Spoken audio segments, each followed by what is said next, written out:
What's going on, everybody? Happy Friday to you all.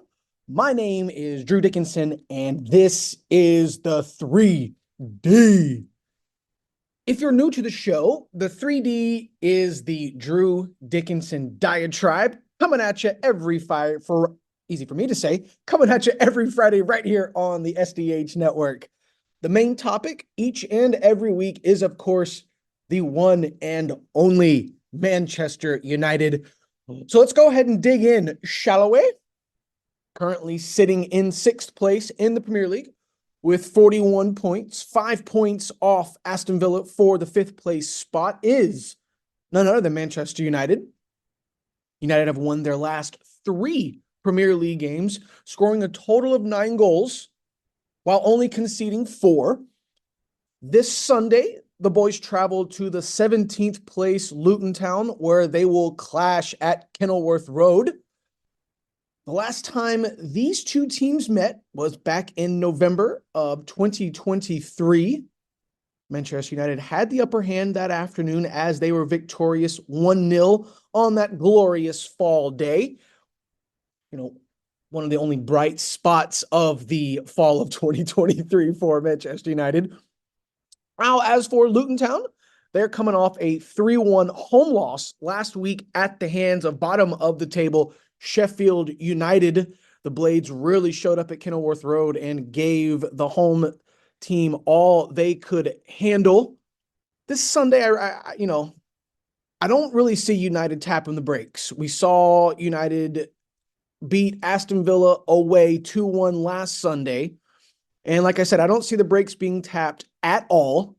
There's a couple, maybe just one question at the moment for Manchester United, and that's who's going to be playing at that left back spot. We saw Luke Shaw leave last week's matchup at halftime, picked up a knock. It seems that, Luke he came back from that horrible injury from the beginning of the season, and he just struggled to keep up that fitness and that health ever since. And unfortunately, it's the same with Lisandro Martinez. And like I said on the preview show on Monday, it's just so clear and obvious how much better this team is when Luke Shaw and Lisandro Martinez are healthy. But with that being said, we saw Victor Lindelof fill in for Shaw last week, and Ten Hag said that Shaw is expected to miss this Sunday.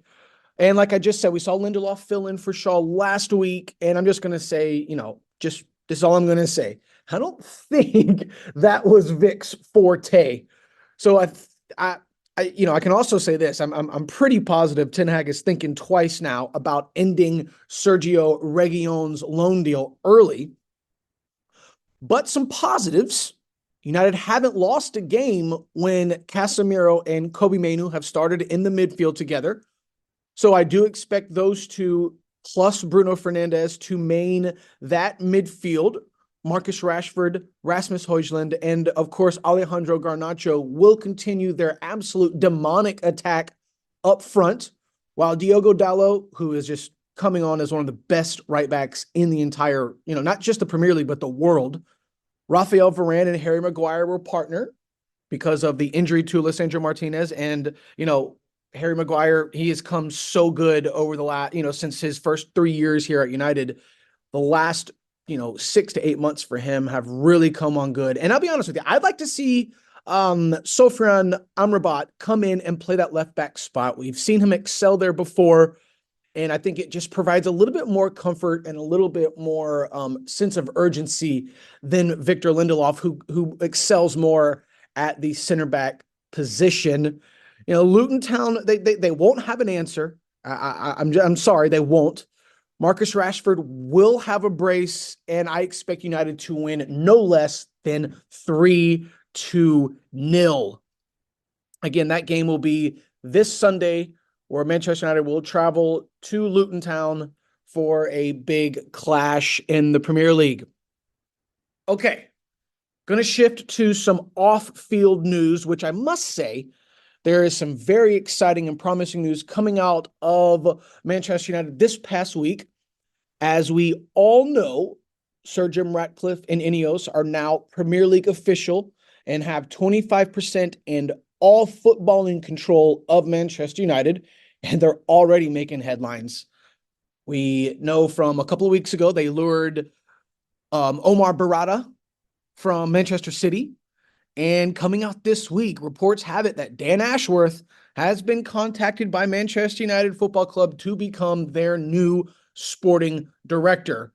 Of course, Ashworth was the sporting technical director for West Brom, recently the technical director for Brighton Hove and Albion, and right now, Manchester United are trying to prowl him away from the fingers of Newcastle, where he is the sporting director. He has let Newcastle know that he is speaking with Manchester United and could very well become United's new sporting director, which would just be absolutely fantastic for Ineos and Sir Jim Ratcliffe, and even bigger news for Manchester United and the fans of this really massive club. Real quick, just some signings, selected signings here of Dan Ashworth, just some of note. You may have heard of them. Moises Salcido, Cucurella, Trossard, McAllister, Mitoma, Lamptey, Alexander Isak, Tonali, Anthony Gordon, Harvey Barnes, and Boatman. Just a few right there. And that's just in the last 3 or 4 years. And half of that list have either gone on to be sold for 100 million. You know, Saicedo went for a huge fee to Chelsea. McAllister, after winning the World Cup with Argentina, moved to Liverpool. Cucurella, big fee to Chelsea as well. He's kind of found himself on the bench, not much playing time, kind of out of favor. Chelsea has so many different players at so many positions. It's just hard for Pochettino to find a consistent starting 11. Lissandro Trossard, bought by Arsenal. And of course, you got Isak, Anthony Gordon, still going strong. Anthony Gordon, a new player this season for Newcastle. But that's just some of the names that Ashworth has brought in. And what you have to really realize and what you have to think about some of these names, they're not, don't let the transfer money fool you. These aren't big, sexy names that are jumping out at you. You're not, it's not a Casemiro, a Ronaldo, Rafael Varane, not big Champions League winning names, big time names with their international clubs, but it's signings and players that he chose to fit the system of the team that he is directing. And that is something that a lot of Premier League clubs lack. I just spoke about Chelsea, who they're just going out and signing all these young, expensive players to 10-year deals to try and alleviate some of that FFP stuff. But with Ashworth, I mean, listen to this. Moises Caicedo, he bought him for £4.5 million, sold him for 100 million. Cucurella, £15.4 million he was purchased for. I believe he was sold to Chelsea for 60 million. McAllister, bought for £7 million, sold for a big fee to Liverpool over the summer. So bringing in players, I don't think Manchester United are a sell club like a Brighton Hove Albion. And, Newcastle, not so much anymore because of the Saudi investment group coming in and taking over that club. They don't need the money. They're looking to spend. But back to my original point, you want to bring in players that fit the system. No more panic buys. No more spending 70 million on Casemiro, who doesn't fit Ten Hag's system, whether we like him or we don't like him. We went from Frankie de Jong to Casemiro. And with that Casemiro money, it completely ixnayed the fact that we could even try to go for Harry Kane. So we bring in some competent footballing powers into the front office for Manchester United. And I can almost guarantee that it will solidify so much of the mistakes that have been made.